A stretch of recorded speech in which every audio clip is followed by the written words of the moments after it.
Bracing for the unexpected, Brooke Davis.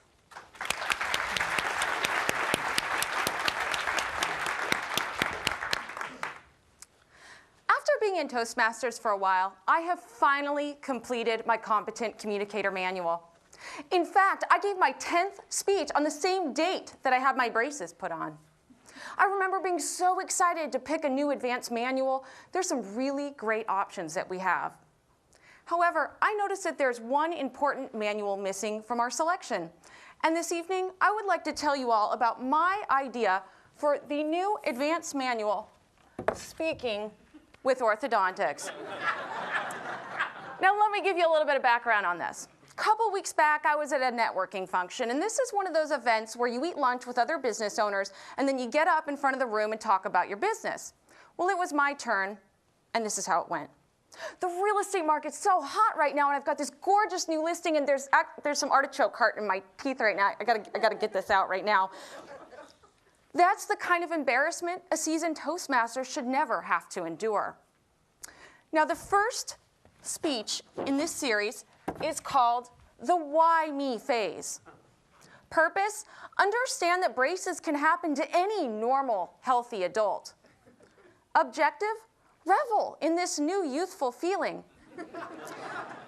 Okay, now why am I getting braces? Well, I need a bite adjustment. And to illustrate this, when I bite into a sandwich, the lettuce and the tomato is either stuck in the sandwich or it's falling in my lap.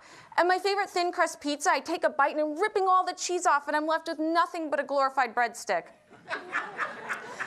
Now, I remember that first morning I went in to get my braces and I went into the waiting room and I looked around and it was a room full of teenage boys, like staring up. Talk about feeling out of place. If I thought I was going to be surrounded by teenage boys every day, I would have been a high school teacher like my dad. But leave it to my husband to insert something positive into that first day with braces. When I came home from work that day, he said, "Wow, you look like 10 years younger." Of course, I thought I was just missing like pigtails and overalls. Okay, the second speech in this series is called the Adjustment Period. Purpose: learn the ins and outs of having braces.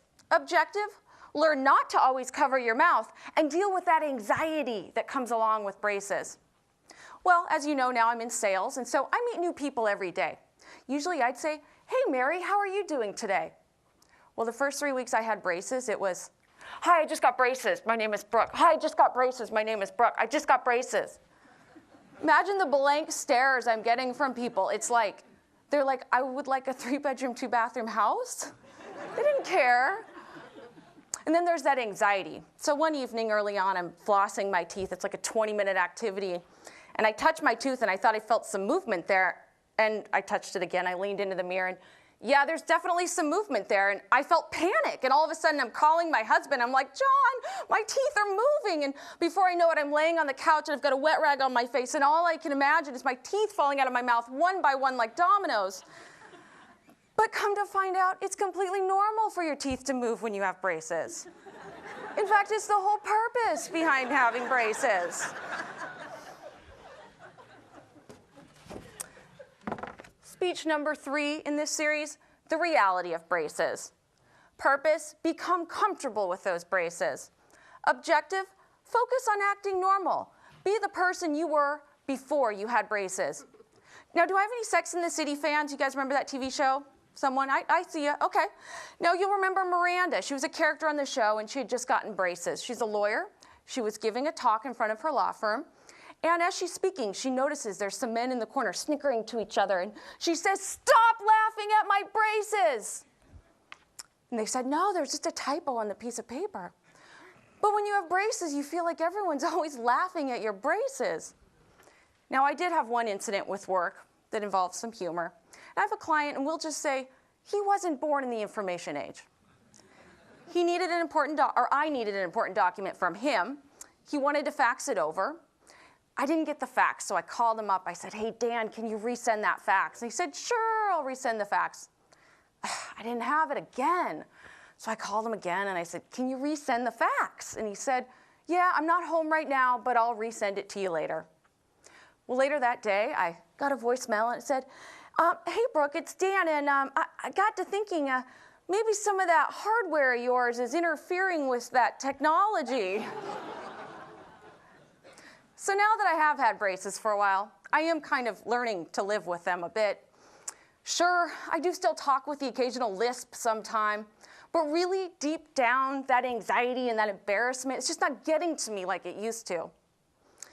And I no longer greet people by covering my mouth and telling them that I got braces. No, in fact, I'm color coordinating my outfits with my braces these days.